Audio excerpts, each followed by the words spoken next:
حضرت موسیٰ علیہ السلام نے بھی اللہ تعالیٰ کی حمد و ثنا بھی ذکر کی اور اس کے بعد خود کو ملنے والے معجزات بیان فرمائے۔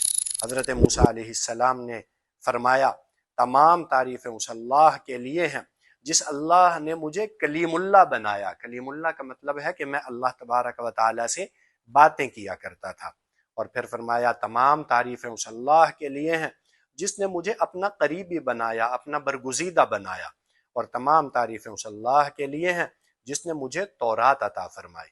تمام تعریفیں اس اللہ کے لیے ہیں جس نے فرعون کو ہلاک کیا اور بنی اسرائیل کو میرے ذریعے نجات عطا فرمائی۔ اور تمام تعریفیں اس اللہ کے لیے ہیں جس نے میری امت کو ایسی امت بنایا جو حق کی طرف لوگوں کی رہنمائی کرتی ہے اور حق کے مطابق انصاف کرتی ہے۔